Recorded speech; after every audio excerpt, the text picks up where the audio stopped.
Hi అండి, నేను మీ శాంతి ధీరజ్. ఎలా ఉన్నారు ఫ్రెండ్స్? అందరు బాగున్నారు కదా? Welcome to Shanti Dheeraj garden. ఇది చూస్తున్నారా ఫ్రెండ్స్, ఎంత చక్కగా ఉందో. ఈ టబ్స్ కొత్తగా తీసుకున్నానండి. ఇవి ఎయిర్ కూలర్ అడుగు భాగాలన్నమాట. నీళ్లు నింపుతాం కదా ఎయిర్ కూలర్లో, ఆ వాటర్ స్టోరేజ్ ట్యాంక్స్ అన్నమాట. ఇవి ఒక కంపెనీ నుంచి తెప్పించుకున్నానండి. బాలరెడ్డి గారని ఈ మ్యానుఫ్యాక్చరింగ్ ఓనరు. వారి నంబరు డిస్క్రిప్షన్ బాక్స్లో ఇస్తాను, కావాల్సిన వారు తెప్పించుకోండి. చాలా బాగున్నాయి, సఫిషియెంట్గా తీగ జాతులకి అలాగే మొక్క జాతులకి ఏదైనా మనం వేసుకోవచ్చండి. ఇదివరకు నేను ఒక 4 సంవత్సరాల క్రితం తీసుకున్నటువంటి టబ్బు మీకు చెప్తాను. అది ఒకటి ఉంది మన దగ్గర, చాలా చక్కగా పనిచేస్తుంది అనమాట. మీకు చూపిస్తాను ఇప్పుడు, ఒకసారి రండి. ఇదే ఫ్రెండ్స్, అది దగ్గర 3-4 సంవత్సరాలు అవుతుంది. ఇది నాకు మధు గార్డెనింగ్ మాధవి గారు గిఫ్ట్ ఇచ్చారు. తను కూడా ఇలాంటి టబ్స్ కొనుక్కున్నారండి అప్పట్లో. అప్పుడు నాకు ఒకటి గిఫ్ట్ ఇచ్చారు, బాగుంది శాంతి గారు మీరు వాడండి అని. ఎన్నో క్రాప్స్ తీసుకున్నానండి, ఇందులో అనేక రకాలైన పంటలు వేశాను. ఇప్పుడు మళ్ళీ కొత్తగా ఈ టమాటా మొక్కలు నాటుకున్నాను అనమాట. సో బాగుంది కదా, 3 సంవత్సరాలు 4 సంవత్సరాలు అయినా చెక్కు చెదరకుండా ఇలా ఉంది అని అన్నప్పుడు, మనం ఇంత విశాలమైన టబ్బు మనకి 350లోనే వస్తుందంటే చాలా బెటర్ ప్రైస్ కదండి. ఎప్పుడైనా బరువు వేసిన తర్వాత మనము కదిలించకుండా ఉంటే, ఆ గ్రో బ్యాగ్స్ అయినా లేకపోతే ఆ తొట్లైనా సరే బాగుంటాయి. మనం బరువు వేసి కదిలిచ్చేసామనుకోండి, ప్లాస్టిక్ కాబట్టి కొన్నాళ్ళకి ఏమవుతాయంటే పగిలిపోయే అవకాశాలు ఉంటాయి. ఎప్పుడైనా మట్టి ఖాళీ చేసుకొని మళ్ళీ కొత్త మట్టి నింపుకోవడం కానీ, లేకపోతే ఈ మడిని మార్చి వేరే దగ్గర తీసుకెళ్ళాలి అనుకున్నప్పుడు దీంట్లో ఉండే మట్టి ఖాళీ చేసి వేరే దగ్గరికి తీసుకెళ్ళిపోతే బాగుంటుంది అనమాట. సో ఇవైతే నాకు అనిపించిందండి, పండ్ల మొక్కలకు కాకుండా చక్కగా కాయగూర మొక్కలకి, మొక్క జాతి అలాగే తీగ జాతి వాటికి ఇదైతే చాలా బాగుంటుంది అని అనిపించింది. సో మీరు ఈ టబ్ చూస్తే మీకు అర్థమైపోతుందిగా.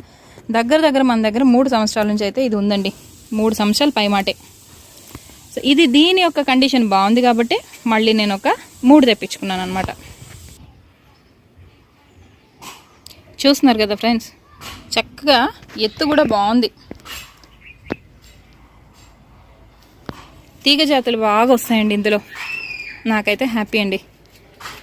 సో మీకు కూడా ఇటువంటి మంచి ఇన్ఫర్మేషన్ మళ్ళీ చూడాలనుకుంటున్నారా? అయితే మిద్దె తోటకు సంబంధించిన చాలా సమాచారం దాంట్లో ఇచ్చున్నానండి. ప్రీవియస్గా చాలా వీడియోస్ చేస్తున్నాను కదా, ఒక్కసారి చూడండి ఫ్రెండ్స్, చూస్తే మీకు అర్థమైపోతుంది. గార్డెనింగ్ నీడ్స్ అన్నీ కూడా నేను ఒక్కొక్క వీడియో చేస్తూ ఉంటాను. ఎందుకు అంటే, ఇప్పుడు సపోజ్ నేను ఈ తొట్టి తెచ్చుకున్నానండి, ఇది పెట్టేసిన తర్వాత ఈ తొట్టి ఎక్కడి నుంచి కొన్నాను, ఎంత కొన్నాను, ఇవన్నీ చెప్పే కన్నా పెడుతున్నప్పుడే మీకు చూపించేశాను అనుకోండి, మీరు సాటిస్ఫై అవుతారు. ఎలా చేస్తున్నానో మీకు కూడా కొంతవరకు అవగాహన ఉంటుంది. ఇదిగోండి, చక్కగా పశువుల ఎరువు, ఎర్రమట్టి, అలాగే కొద్దిగా వేపపిండి, తర్వాత కొంచెం కోకోపిట్ ఉందండి నా దగ్గర, ఎప్పటిదో పాతది, చాలా నాళ్ళది ఉండిపోయింది, వాడేద్దాం అన్నట్టుగా కలిపేశాను ఇందులో. సో కొద్దిగా పశువుల ఎరువు, గొర్రెల ఎరువు కొంచెం ఉంది, అది కూడా వేసేసాను. వేపపిండి వేసుకున్నాను. మీ గార్డెన్ సాయిల్ మీ తోటలో మీరు ఎలా కలుపుకుంటారో అలాగే కలిపేసుకోవచ్చు, ఎటువంటి ఇబ్బంది లేదండి. చూసారా, ప్రస్తుతానికైతే నడినెత్తికి ఎక్కుతుందండి. చూసారా, ప్రస్తుతానికి నడినెత్తికి ఎక్కుతుంది. ఎండ అయితే భయంకరంగా ఉందండి, అరవీర భయంకరంగా ఉంది. అయినా సరే మీ అందరికీ ఈరోజు వినాయక చవితి పండగ, అలాగే నాకు గార్డెన్ పండగ అనమాట. కొంచెం రెస్ట్ వస్తే గార్డెన్లో కొంచెం పెద్ద పనులు చేసుకోవడానికి అవకాశం ఉంటుంది. కాబట్టి ఈ రోజంతా మేబీ మిద్దె తోట మీదే పని ఉండొచ్చు. పనుల్ని పెట్టుకోలేదండి. అలాగే మిద్దె తోట చేయడానికి మనకి కుటుంబ సభ్యుల సహకారం తప్పనిసరి అవసరం అండి. ఇదిగోండి చూసారా, ఈ మట్టి అంతా కూడా ధీరజ్ గారు ఇక్కడికి ఎత్తి ఇక్కడ పెట్టేశారండి. సో నేను ఇదంతా కలిపేసుకున్నాను. ఇప్పుడు కలుపుకొని చక్కగా నేను మడిలో నింపేసుకుంటాను అనమాట. ఇప్పుడు మట్టి మనం తీసుకొచ్చినప్పుడు కింద నుంచి బరువు ఎత్తలేం, అలాగే ఎరువులు తెచ్చేటప్పుడు కింద నుంచి మనం బరువు ఎత్తలేం. అటువంటి పని కొంచెం ధీరజ్ గారు నాకు హెల్ప్ చేసేస్తారండి. 3 బస్తాలు ధీరజ్ గారు నాకు పైన పెట్టేసి వెళ్ళిపోయారు. చక్కగా నేను కలిపేసుకుంటున్నానండి. ఇలా సహకారంగా మనం చేసుకోవాలి. మా చిన్నమ్మాయి మా పెద్దమ్మాయి కూడా నాకు హెల్ప్ చేస్తున్నారు ప్రస్తుతానికి. సో ఇదండి విషయం. ఇండివిజువల్గా ఒక్కలమే ఏదైనా చేసేద్దామంటే మాత్రం అయ్యే పని కాదండి. కుటుంబ సభ్యుల సహకారం తప్పనిసరి అవసరం ఉంటుంది. మ్యాక్సిమం వీలైన వాళ్ళు వాళ్ళ సహకారాన్ని అందుకుంటూ వాళ్ళను కూడా ఈ గార్డెనింగ్లో మనం ఇన్వాల్వ్ చేసామనుకోండి, మన మిద్దె తోటలు బాగుంటాయి. మన మిద్దె తోటల వలన వచ్చేటువంటి ఆహారం మనం తీసుకొని మన కుటుంబ సభ్యులు మనం ఆరోగ్యంగా చూసుకోవచ్చు. మీకు అర్థమైపోయింది కదా. మళ్ళీ కలుస్తాను. కొంత నింపిన తర్వాత మళ్ళీ చెప్తాను, ఎందుకంటే ఈ పని నేను చేయాలి, ఎట్ ద సేమ్ టైం మళ్ళీ మీకు వీడియోలో చూపిస్తూ ఉండాలి కాబట్టి కంటిన్యూస్గా వీడియో తీయడానికి కష్టంగా ఉంది.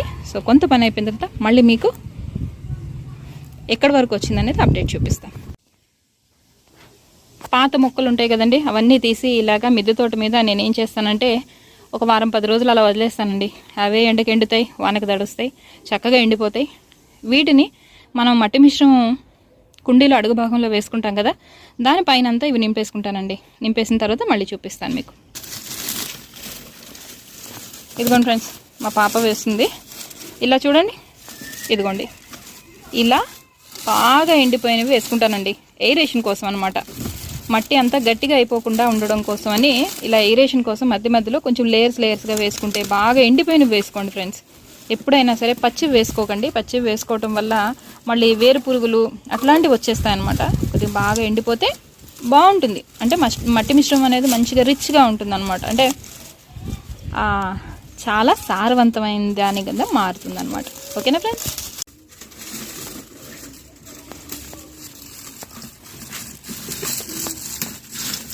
ఇదిగోండి ఫ్రెండ్స్, ఇది కూడా అలాగే నింపేసుకుంటున్నాం. సేమ్ బాగా కరకరలాడుతున్నాయి చూసారా.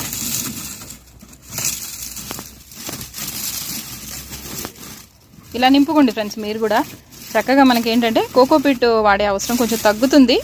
పాత ఎండిపోయినటువంటి చెత్త ఆకులు మొక్కలు ఏం పడేసుకోకండి. ప్రతిదీ కూడా మళ్ళీ మనం భూమికే కలిపేసుకోవచ్చు అనమాట. మట్టి నుంచి పుట్టింది ఏదైనా సరే మళ్ళీ మట్టికే అంకితం చేయొచ్చండి, ఇబ్బంది ఏమీ లేదు. ఇదిగోండి ఫ్రెండ్స్, మొత్తం ఎండుటాకులన్నీ చక్కగా ఊడ్చేసుకోవాలి మనం. ఇలా మిద్దంతా ఎప్పటికప్పుడు నీట్గా పెట్టుకోవాలి. ఎందుకంటే వర్షం వచ్చినప్పుడు నాని చెమ్మ అనేది కిందకి దిక్కుండా ఉండాలంటే ఎప్పటికప్పుడు మిద్ద అనేది ఇలా ఊడ్చేసుకుంటూ ఉండాలండి. ఈ ఊడ్చి వచ్చినటువంటి ఈ ఎండుటాకుల మిశ్రమాన్ని మనం ఎప్పుడైనా సరే మడుల్లో నింపుకోవడానికి మ్యాక్సిమం ప్రయత్నించాలి. అలా అయితేనే మనకి కాస్త బయట కొనేటువంటి ప్రోడక్ట్స్ యొక్క ఖర్చు తగ్గుతుందన్నమాట. ఇది ఫ్రెండ్స్ ఫైనల్ అవుట్పుట్. చూసారా, చక్కగా నింపేసుకున్నాను. వెంటనే అయితే మొక్క నాటనండి. కొద్దిగా నీళ్ళు తడుపుకుంటూ ఒక వారం రోజులు ఇలా వదిలేద్దాం అనుకుంటున్నాను. ఎందుకంటే అడుగున మనం ఏదైతే ఎండుటాకులు మిశ్రమం వేసామో అది కొంచెం కిందకి దిగుతుంది. అలాగే వేసినటువంటి పశువుల ఎరువులో ఏమాత్రం వేడున్నా వేసినటువంటి మొక్కలు చనిపోతాయి. కాబట్టి ఒక్క వారం రోజులు నీళ్లు తడిపొడిగా అలాగా కొద్దిగా పెడుతూ ఉంటే అదేమవుతుందంటే ఇంకొంచెం ఏమన్నా డీకంపోస్ట్ అవ్వాల్సింది ఏమన్నా ఉంటే అది కూడా అయిపోతుందండి. ఓకేనా ఫ్రెండ్స్, ఇది ఫైనల్ అవుట్పుట్ అండి. చక్కగా మనకి 3 మడులు అయితే సిద్ధం అయిపోయినాయి కదా, చూస్తున్నారా. ఈ మాత్రం ఎక్సర్సైజ్ మనం చేసుకోవాలండి. ఇదే మనకి హెల్త్. ఆరోగ్యకరంగా మనం ఉండాలి అని అంటే మన పనులు ఎప్పుడు మనమే చేసుకుంటూ ఉండాలి. చేసుకోలేని స్థితిలో ఉన్నప్పుడు మాత్రమే మనం సబ్స్టిట్యూషన్గా ఏదైనా పని వాళ్ళని పెట్టి చేయించుకుంటూ ఉండాలి. చాలా పెద్దవాళ్ళు అయితే వాళ్ళు మట్టి కలపలేరు, బరువులు ఎత్తలేరు కాబట్టి తప్పు లేదండి. వాళ్ళు పని వాళ్ళని పెట్టి చేయించుకోవడమే ఉత్తమం. ఎందుకంటే ఒళ్ళు నొప్పులు చేసినాయి అంటే వాళ్ళకి చేసేవాళ్ళు కూడా ఎవరు ఉండరు. కానీ యంగ్స్టర్స్ ఎవరైతే 40, 45, 50 లోపల ఉన్నారో కాస్త వరకు మిడిల్ ఏజ్ వరకు కూడా మన పనులు మనం చేసుకోవడానికి ప్రయత్నిస్తే ఇదే ఆరోగ్యం అనేది, ఇదే శక్తి అనేది ముందు మనం ఈ వృద్ధాప్యంలోకి వెళ్ళే కొద్దీ కొంచెం మనల్ని బలంగా ఉండేటట్టుగా చేస్తుందన్నమాట. ఇదండి మిద్దె తోటల వలన ఉన్నటువంటి అనేక రకాల ఉపయోగాల్లో ఇది కూడా మీకు చెప్పాలని చెప్తున్నాను. మొక్కలు ఎలా పెంచాలి అనేది ప్రతి ఒక్కరికి తెలుసు, అది చేసుకుంటూ ఉంటారు. అదేం పెద్ద విషయం ఏం కాదండి.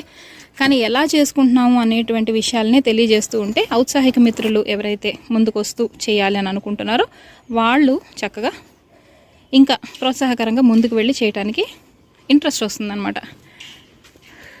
ఈ మామిడి చెట్టు చాలా కాలం పాపం సర్వైవ్ అవ్వాలి అని అంటూనే చాలా కాలం ఇలా చనిపోతుంది, మళ్ళీ చిగురులు వస్తూ ఉంటుందండి. నేను తీసేద్దాం అనుకుంటాను ఈ మామిడి చెట్టుని. చూసారా, ఇంత పెద్ద తొట్టే వేస్ట్ అవుతుంది. దీంట్లో ఏదైనా ఒక మంచి ఆరోగ్యకరమైన మొక్క వేసేద్దాం అనుకుంటాను. ఈ లోపల ఏమవుతుంది, మళ్ళీ ఇలా చిగురు వస్తుంది. కొంతకాలం చిగురు బాగున్నాక మళ్ళీ ఇలా ఏదో ఒకటి అవుతూ ఉంటుందన్నమాట. సో ఈసారి అయితే ఇందులో ఒక బీర తీగ వచ్చిందండి. దీని క్రాప్ అయిపోయిన తర్వాత దీన్ని మార్చడానికి ప్రయత్నిస్తాను. అప్పటి వరకు కంటైనర్ ఎందుకు వేస్ట్గా ఉండాలని కొంత పాలకూర విత్తనాలు జల్లేశాను. అవి కూడా ఇప్పుడిప్పుడే వస్తున్నాయి. కొంచెం కలుపు ఉంది, అది కూడా సాయంత్రం తీసేస్తాను. ఇది ఫ్రెండ్స్ ఈరోజు మన గార్డెన్ యొక్క విశేషాలు. మీకు నచ్చిందా? నచ్చినట్లయితే ఒక లైక్ చేయండి, దయచేసి షేర్ చేయడం మర్చిపోకండి ఫ్రెండ్స్. ఎందుకంటే చాలామంది ఇలాంటి మంచి విషయాలకు ముందుకు రావాల్సినటువంటి అవసరం అయితే ఉంది.